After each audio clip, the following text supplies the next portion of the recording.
클릭해 주셔서 감사합니다. 항상 건강하세요. 좋아요와 댓글은 영상 제작에 큰 힘이 됩니다. 옛 이모 이야기 바로 시작합니다. 조선 정조시대 한양에서 올이 떨어진 곳에 청송마을이라는 작은 마을이 있었습니다. 마을에는 이강산이라는 양반의 아들이 살고 있었습니다. 이강산은 마을에서 신망받는 제화공이었습니다. 매일 새벽이 밝아오면 그는 한양으로 가서 신발을 수선하는 일을 했습니다. 40살이 된 이강산은 36살 때 혼인을 했었습니다만 결혼한 지 석 달이 채 되지 않아 그의 아내 윤지은이 불안당에게 납치되는 불운을 겪었습니다. 납치되는 도중 한강변의 돌다리를 지날 때 윤지은은 갑자기 강물로 몸을 던졌습니다. 불안당들은 사람을 풀어 강물을 뒤졌으나 그녀의 시신을 찾지 못했습니다. 이 소식을 들은 이강산은 미친 듯이 심려리를 뒤졌지만 아내를 찾을 수 없었습니다. 후에 강 하류에서 한 여인의 시신이 발견되었다는 소식이 들려왔으나 이강산이 도착했을 때는 시신이 이미 떠내려간 뒤였습니다. 아내의 실종은 이강산에게 큰 상처가 되었습니다. 부모님은 그에게 재혼을 권했지만 이강산은 이미 가정을 꾸릴 마음이 사라져 마흔이 되도록 홀로 지냈습니다. 한양과 청송마을 사이의 거리가 꽤 되어 이강산은 점심때면 한양의 작은 국수점에서 국수 한 그릇으로 요기를 하고 일을 마치면 저녁에 집으로 돌아갔습니다. 어느 날도 평소와 같이 일찍 일어나 제화공 도구를 등에 지고 한양으로 일을 하러 갔습니다. 점심때가 되어 늘 가던 국수점에 들어가 국수 한 그릇을 주문했습니다. 막 먹으려는 찰나 20살 남짓한 초라한 옷차림의 여인이 다가와 그의 곁에 서서 국수를 바라보았습니다. 착한 이강산은 불쌍한 사람을 보면 마음이 약해지는 성품이었습니다. 그는 여인에게 말했습니다. 드시구려. 나는 한 그릇 더 주문하겠소. 여인은 사양하지 않고 그릇을 들어 맛있게 먹기 시작했습니다. 주인이 이강산에게 새 국수를 가져왔을 때 여인은 이미 그릇을 비우고 방금 나온 뜨거운 국수를 바라보고 있었습니다. 이강산이 말했습니다. 아직 배가 고프시면 이것도 드시오. 여인은 또다시 사양하지 않고 국수를 신속하게 비웠습니다. 국수를 다 먹은 뒤 여인은 고개를 숙여 인사하고 떠났습니다. 이강산은 다시 국수를 주문해 먹은 후 가게를 나와 일터로 돌아갔습니다. 저녁이 되어 이강산이 가게에서 나와 집으로 돌아가는 길, 등 뒤에서 누군가 따라오는 기척을 느꼈습니다. 뒤돌아보니 낮에 국수점에서 만났던 그 여인이었습니다. 이강산은 멈추어 서서 물었습니다. 집에 가는 길인데 왜 따라오시오? 날이 어두워지니 어서 돌아가시는 게 좋겠소. 여인은 말없이 서 있기만 했습니다. 이강산이 다시 걸음을 옮기자 여인도 계속 따라왔습니다. 이강산이 다시 멈추어 물었습니다. 집이 없소? 왜 나를 따라오는 것이오? 여인은 고개를 끄덕였습니다. 내 집에 머물고 싶소? 여인은 다시 고개를 끄덕였습니다. 이강산이 말했습니다. 나는 아직 혼인하지 않았소. 젊은 여인이 내 집에 머무는 것은 적절치 않을 텐데. 여인은 여전히 말이 없었지만 이강산이 다시 걸음을 옮기자 계속 따라왔습니다. 이강산은 불쌍한 여인을 바라보며 스스로 생각했습니다. 따라오고 싶으면 따라오게 두자. 내가 억지로 내 집에 오라고 한 것도 아니니. 집에 도착하자 부모님은 아들이 한 여인을 데려온 것을 보고 무슨 일인지 물었습니다. 이강산은 상황을 설명했습니다. 이강산의 어머니가 말씀하셨습니다. 우선 하룻밤 묽게 해주자꾸나. 이강산은 더운 물을 데워 여인에게 목욕을 하게 했습니다. 그리고 자신의 죽은 아내의 옷을 꺼내 여인에게 입히자 비로소 그녀가 무척 아름다운 여인이라는 것을 알게 되었습니다. 이강사는 서둘러 저녁 식사를 준비했고 여인과 함께 밥을 먹었습니다. 식사 후 여인은 그릇과 수저를 정리하고 이강산을 위해 더운 물을 데웠습니다. 이강산은 마치 아내가 있을 때로 돌아간 듯한 느낌이 들었습니다. 그는 여인에게 이름이 무엇이며 왜 국어를 하게 되었는지 물었습니다. 여인은 드디어 입을 열었습니다. 제 이름은 한소월이라고 합니다. 경상도 안동 출신이고 올해 20살입니다. 그녀는 계속해서 말했습니다. 아버지께서 도박에 빠져 빚을 지셨고 그 빚을 갚기 위해 저를 60살이 넘은 양반의 첩으로 팔려고 하셨습니다. 저는 거부했고 그래서 집을 나와 여기까지 왔습니다. 이강산의 어머니가 말씀하셨습니다. 아이고, 그러셨구나. 아버지도 참 너무하시구나. 어찌 자기 딸을 60살 노인에게 첩으로 파실 수 있단 말이냐. 이강산은 행랑채에 간단한 침상을 마련하고 이부 자리를 폈습니다. 그런 다음 자신의 방에 있는 혼수로 가져온 이부 자리를 꺼내 방 안의 침상에 폈습니다. 소월 아가씨, 오늘 밤은 방 안에서 주무시고 나는 행랑채에서 자겠소. 소월이 말했습니다. 그럴 수 없습니다. 이렇게 거두어 주신 것만으로도 감사한데 어찌 주인장을 행랑채로 모실 수 있겠습니까? 이강산이 대답했습니다. 무슨 문제가 있겠소? 나는 사내인이 어디서든 잘 수 있소. 아가씨는 안채에서 주무시오. 더 이상 논쟁하지 말고 어서 주무시오. 다음 날 이강산이 한양에 일을 하러 가려 할 때 소월이 말했습니다. 돌아오실 때 비단실과 자수 바늘 그리고 향료를 좀 사오시면 좋겠습니다. 집에 있는 동안 할 일이 없으니 주머니를 수놓아 볼까 합니다. 이강산이 물었습니다. 좋소. 어떤 색상의 실을 원하시오? 소월이 대답했습니다. 여러 색상 몇 가지만 사오시면 됩니다. 이강산의 어머니가 아들에게 조용히 물었습니다. 저 아이가 이렇게 하는 걸 보니 우리 집에 계속 있을 생각인가 보구나. 이강산이 말했습니다. 어머니, 그녀의 이야기를 듣지 않으셨습니까? 집을 나온 처진데 어디로 가라고 하시겠습니까? 우선 여기 있게 하시지요. 이강산은 한양에 가서 시장에서 비단실과 자수바늘을 샀습니다. 저녁에 집에 돌아오니 집 안팎이 말끔히 정돈되어 있었고 소월은 이미 따뜻한 식사를 준비해 그의 귀가를 기다리고 있었습니다. 식사 후 소월은 더운 물을 데워 이강산의 발을 씻게 했고 그녀는 부엌을 정리하러 갔습니다.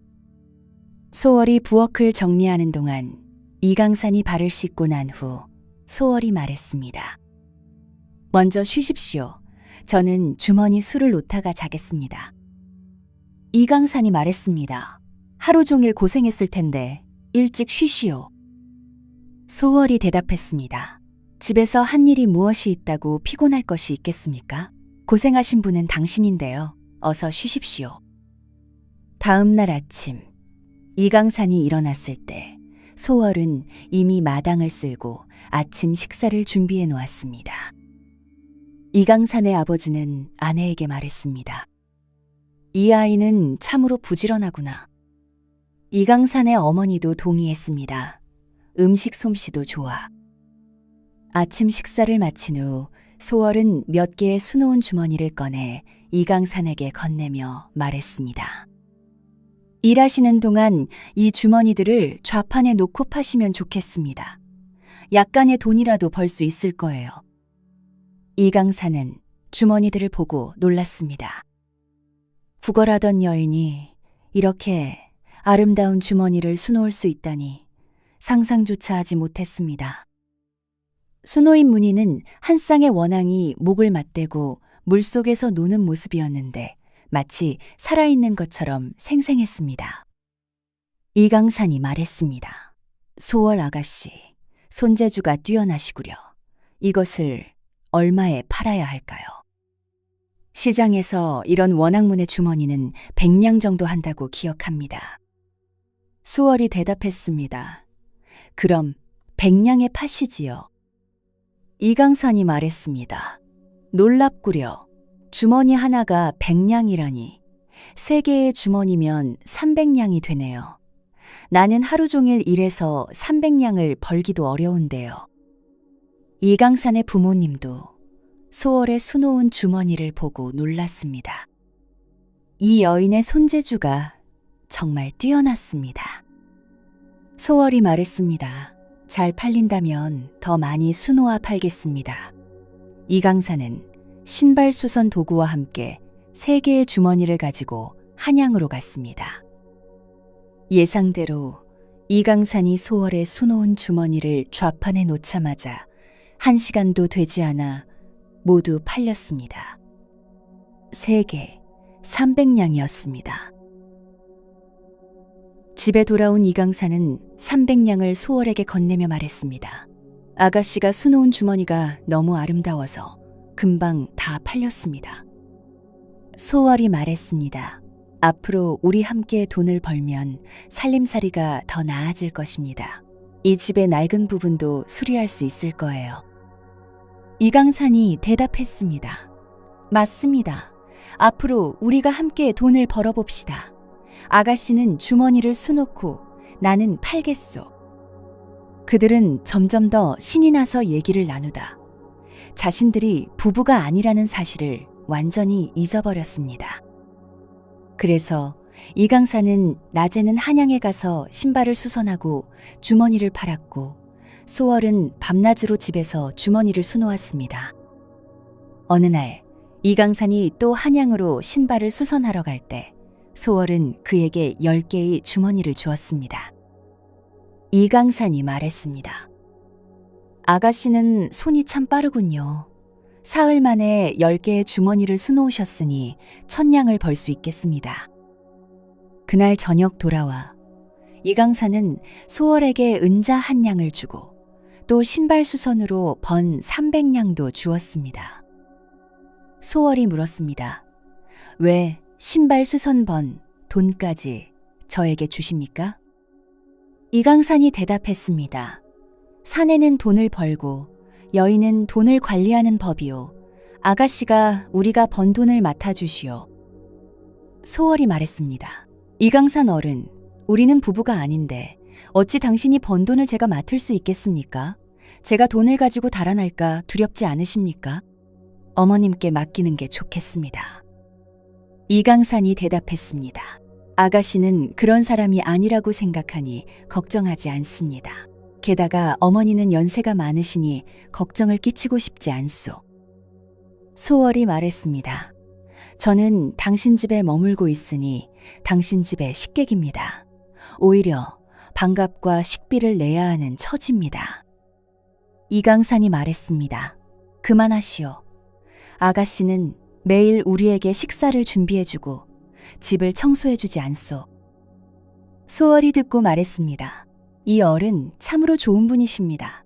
마음씨도 너그러우시고요. 당신의 아내가 될 수 있다면. 이강산이 말했습니다. 소월 아가씨도 좋은 여인이요. 아름다울 뿐 아니라 온유하고 선하며 부지런하시오. 소월이 이어 말했습니다. 우리가 가정을 이루기를 원하시는 건가요? 소월 아가씨, 당신은 20살이고 나는 이미 40이요. 당신은 아직 꽃다운 처녀인데 물론 나는 당신을 아내로 맞이하고 싶지만 내가 당신에게 어울리지 않을 것 같소. 소월이 말했습니다. 이 어른, 그렇게 말씀하지 마십시오. 비록 저보다 나이가 많으시지만 당신은 믿음직한 분이십니다. 당신이 저를 구걸하는 사람이라고 싫어하지만 않으신다면 저는 기꺼이 당신의 아내가 되겠습니다. 소월 아가씨, 당신은 어쩔 수 없이 도망쳐 나온 것이오. 내가 어찌 당신을 버릴 수 있겠소? 나는 기꺼이 당신을 아내로 맞이하겠소. 이강사는 부모님께 이 사실을 알렸고 어머니도 아들이 소월과 혼인하는 것에 동의했습니다. 소월이 말했습니다. 그럼 마을 이장님을 모시고 혼례를 올리고 이웃들을 초대해 식사를 대접하면 우리의 혼인이 성립될 것입니다. 좋소, 그렇게 하겠소. 이강산이 기쁘게 큰 소리로 말했습니다. 그래서 다음 날 그들은 혼례를 치르고 부부가 되었습니다. 결혼 후 이강산은 자신의 삶이 풍요로워졌다고 느꼈고 소월은 좋은 남자를 만났다고 생각했습니다. 눈 깜짝할 사이에 반년이 지났지만 소월의 배는 소식이 없었습니다. 이강산의 어머니가 아들에게 말했습니다. 아들아, 결혼한 지 반년이 지났는데 소월이의 배에 아무 소식도 없구나. 어머니, 아이가 어찌 그리 빨리 생기겠습니까? 걱정 마세요. 곧 생길 거예요. 이강산의 어머니가 말했습니다. 너는 40살이고 아버지와 나는 모두 60이 넘었다. 이웃집 손자는 이미 혼인을 하고 곧 아이를 가질 거라는데 내가 어찌 걱정하지 않겠느냐. 서두르거라. 알겠습니다, 어머니. 1년 반이 지나도 소월의 배는 기대에 부응하지 못했고 아무런 소식이 없었습니다. 이강산의 어머니는 더 이상 참을 수 없었고 이상한 생각들이 들기 시작했습니다. 어느 날 소월이 집을 청소하고 꽃병을 정성껏 닦고 있을 때였습니다. 시어머니가 들어와 말했습니다. 낡은 꽃병인데 왜 그렇게 열심히 닦느냐?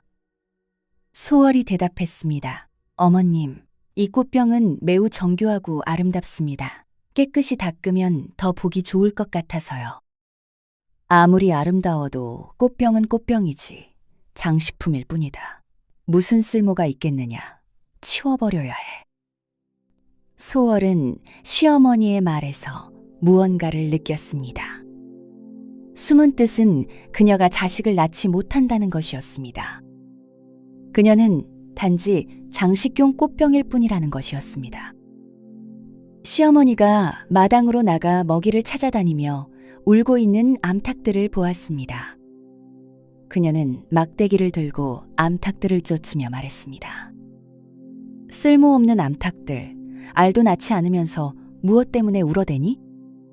소월은 시어머니가 여전히 그녀가 아이를 낳지 못함을 꾸짖는 것이라는 것을 알았지만 화를 내지 않았습니다.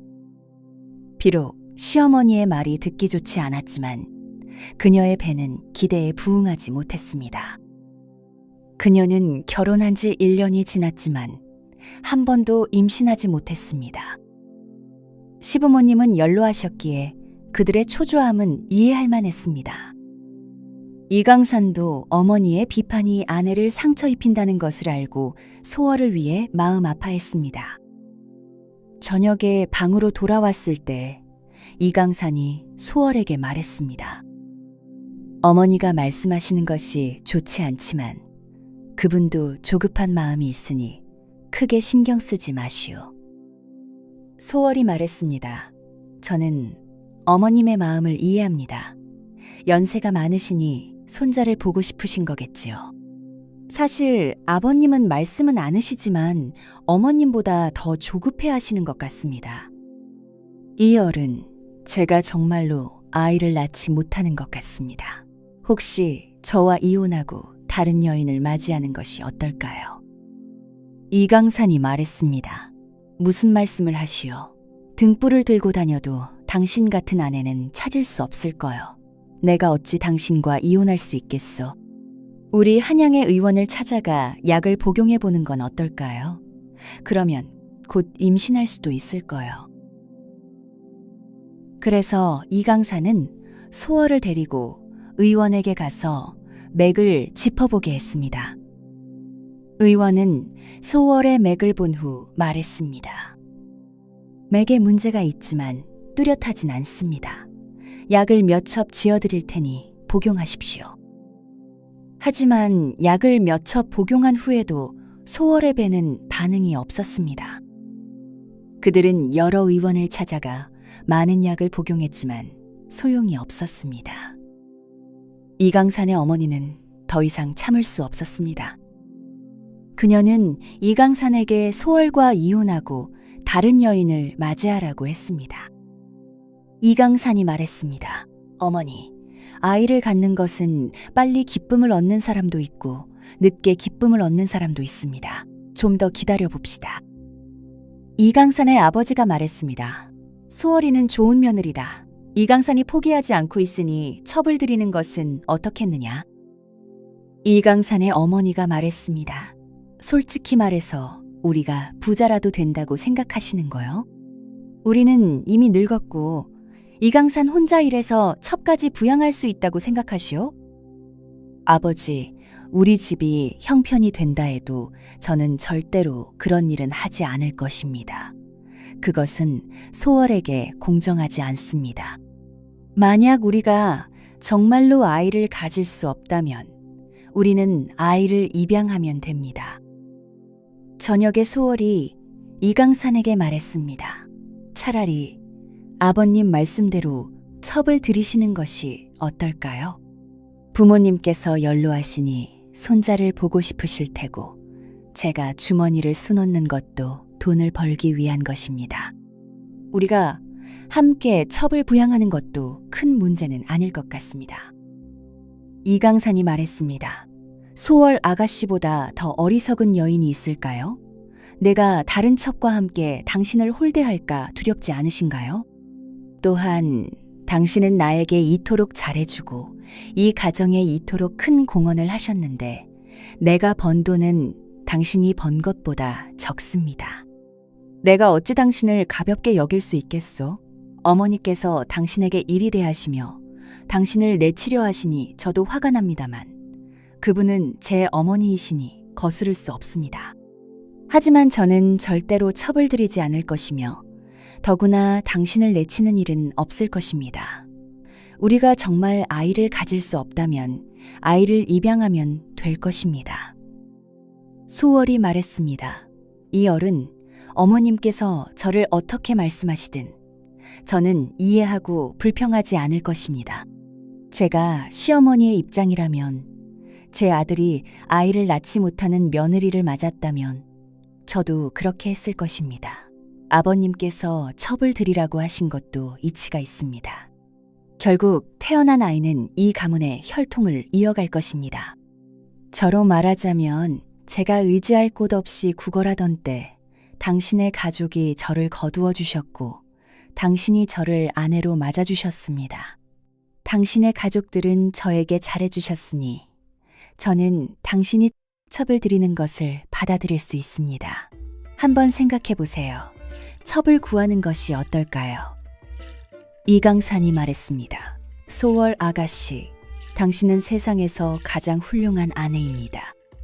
저는 절대로 첩을 들이지 않을 것이며 아내와 이혼하는 일은 더욱 없을 것입니다. 내일 우리 어머님과 함께 동해사에 가서 불공을 드리고 부처님께 기도해보는 게 어떨까요? 다음 날 이강산은 어머니와 소월을 데리고 동해사로 갔습니다. 그들은 큰 불당에서 향을 피우고 시주를 한 후 점을 쳤습니다.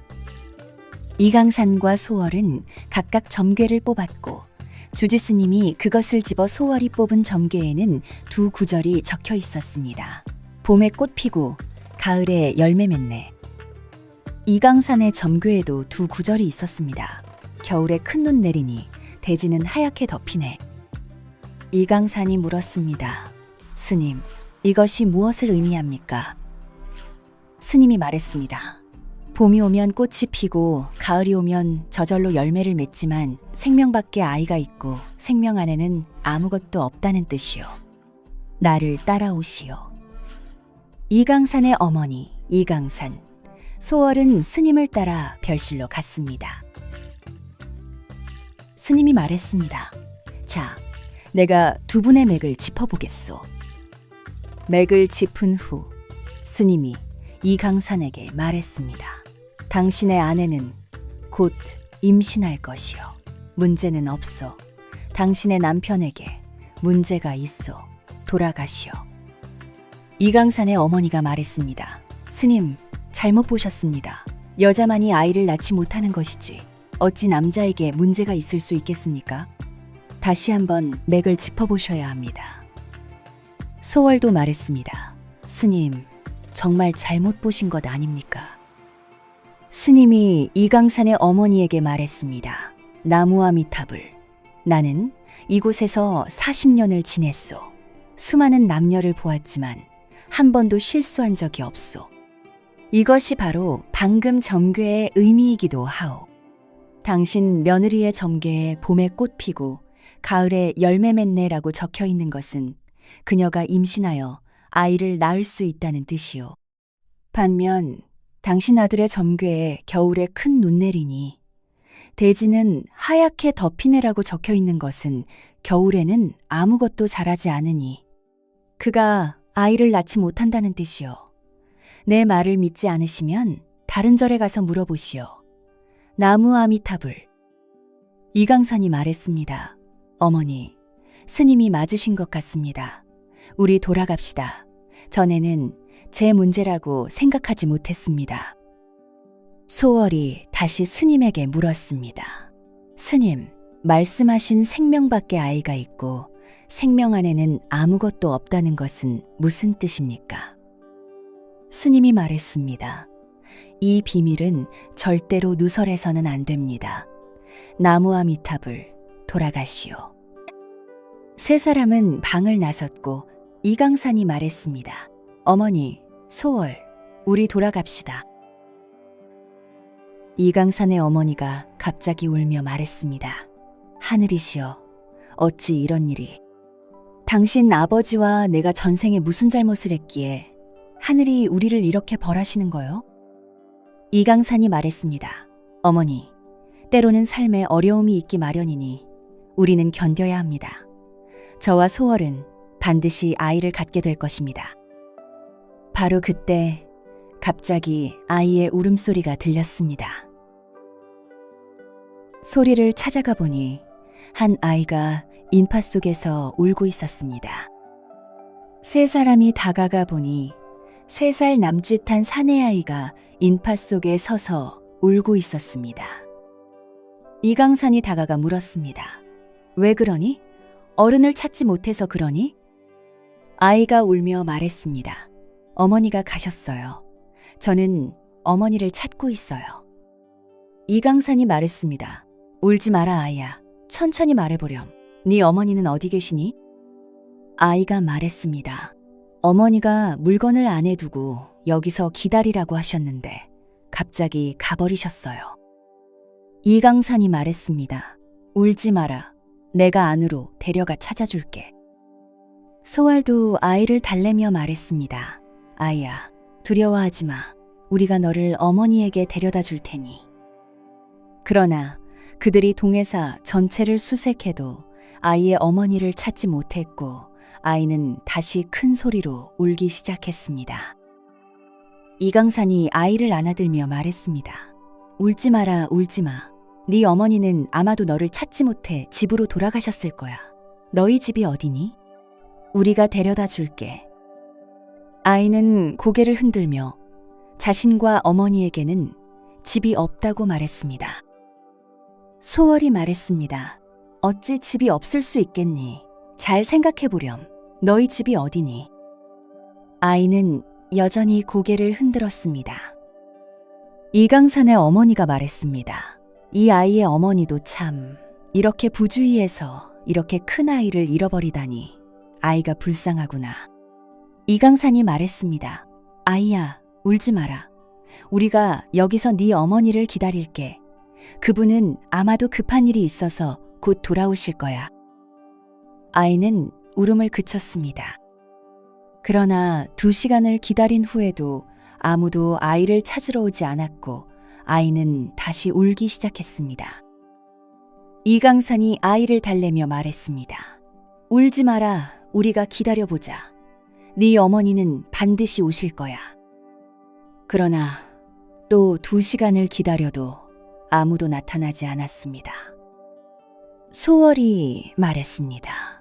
이열은 누군가 일부러 이 아이를 여기에 두고 간 것은 아닐까요?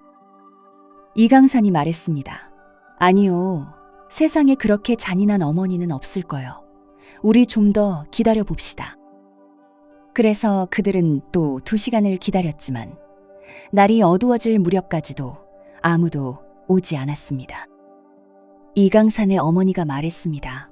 아무도 돌아오지 않을 것 같구나. 이것은 어처구니 없는 일이구나. 어떤 어머니가 이럴 수 있단 말이냐. 일단 아이를 우리 집으로 데려가자. 내일 다시 와서 혹시 누가 아이를 찾으러 왔는지 보고 주지 스님께 말해두자. 만약 누가 찾으러 오면 아이가 청송마을에 있다고 말씀드리시라고. 이강산과 소월은 동의했습니다. 그래서 그들은 아이를 집으로 데려갔고 집에 도착하자마자 서둘러 아이에게 밥을 지어주었습니다. 식사 후 아이의 감정이 점차 안정되었고 소월이 아이에게 이름이 무엇인지 물었습니다. 아이는 자신의 이름이 철수라고 말했습니다. 그녀가 성을 물었지만 아이는 몰랐습니다. 그러나 다음 날에도 소식이 없었고 그 후로도 아이를 찾으러 오는 사람은 없었습니다. 소월이 말했습니다. 저는 여전히 누군가 일부러 아이를 버렸다고 생각합니다. 그렇지 않다면 어찌 이렇게 많은 날이 지나도 소식이 없겠습니까? 이강산이 말했습니다. 저도 이제 그런 느낌이 듭니다. 그렇다면 우리가 이 아이를 입양하는 것이 어떨까요? 소월이 말했습니다. 저도 동의합니다. 아버님과 어머님이 동의하시는지 여쭤보아야겠습니다. 이강산의 어머니가 말했습니다. 아이가 우리 집에서 이렇게 오래 있었는데 이 아이는 또한 매우 영리하고 할아버지와 할머니라고 부르는 법도 알고 정말 귀여워. 우리가 키우도록 하자. 그래서 이강산은 소월을 가리키며 철수에게 말했습니다. 이제부터 이분이 네 어머니고 내가 네 아버지란다. 그런 다음 그는 철수를 데리고 부모님께 가서 말했습니다. 이분들은 네 할아버지, 할머니시다. 철수가 큰 소리로 말했습니다. 할아버지, 할머니 안녕하세요. 손자가 인사드립니다. 그리고 이강산의 부모님께 절을 올렸습니다. 이강산의 부모님은 그를 무척 좋아하며 철수를 품에 안고 말했습니다. 우리 좋은 손자야. 이강산과 소월의 눈시울도 젖었고 그들은 이 아이를 점점 더 사랑하게 되었습니다. 이강산이 말했습니다. 철수야, 기억하거라. 너는 이철수라고 한다. 네 성은 이씨, 너는 내 아들이다. 어머니, 소월, 동해사의 스님이 하신 말씀을 기억하십니까? 생명 안에는 아무것도 없고 생명밖에 아이가 있다. 저는 철수가 하늘이 특별히 우리에게 보내준 아이라고 생각합니다. 이강산은 철수를 친자식처럼 여겼습니다. 소월도 철수를 무척 좋아하여 특별히 이 아이를 사랑했습니다. 때로는 철수가 장난을 치거나 말을 듣지 않을 때 이강산이 꾸짖으려 하면 소월이 항상 그를 보호했습니다. 눈 깜짝할 사이에 철수는 10살이 되었습니다. 6살 때 이강산은 그를 서당에 보내 공부를 시켰고 철수는 열심히 공부했습니다. 그는 항상 또래 중에서 뛰어났으며 훈장에 호감을 샀습니다. 12살 때 그는 장원급제하여 선비가 되었습니다. 어느 날 철수는 아침 식사 후 서당에 공부하러 갔습니다.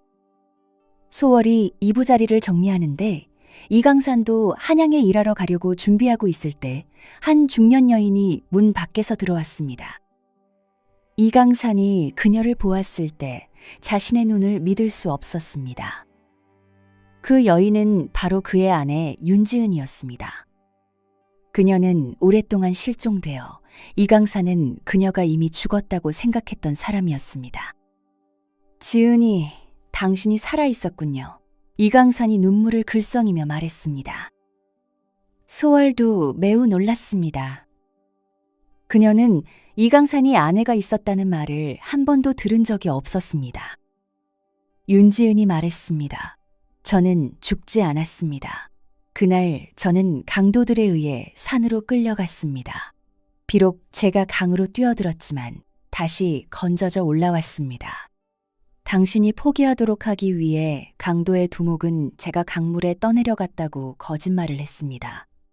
그들은 하류에서 한 여인의 시신을 발견했다며 제가 이미 죽었다고 주장했습니다. 산에 올라간 후 저는 당신의 아이를 임신한 것을 알았습니다. 그래서 강도 두목에게 말했습니다. 저는 이미 아이가 있으니 저를 보내주세요. 하지만 강도 두목은 거절하며 아이가 태어날 때쯤이면 그의 모습을 닮을 것이라고 했습니다. 그 후 저는 아이를 낳았지만 마음속으로는 항상 당신을 그리워했습니다. 늘 아이를 데리고 도망치고 싶었지만 산은 너무 삼엄하게 경비가 서 있어 빠져나올 수 없었습니다. 아이가 3살이 되었을 때 강도 두목이 한 차례 전투에서 사살되었고 저는 아이를 데리고 탈출했습니다. 하지만 마을로 돌아왔을 때 당신이 이미 소월과 혼인한 것을 알게 되었습니다. 소월은 젊고 아름다울 뿐 아니라 매우 현명했기에 저는 아이를 데리고 여기저기 떠돌아다녔습니다. 후에 당신이 자식을 낳지 못해 입양을 원한다는 소식을 들었고 당신이 동해사에 불공을 들이러 갔을 때 저는 철수를 그곳에 두고 당신이 떠나기 전에 철수를 데려가는 것을 보았습니다.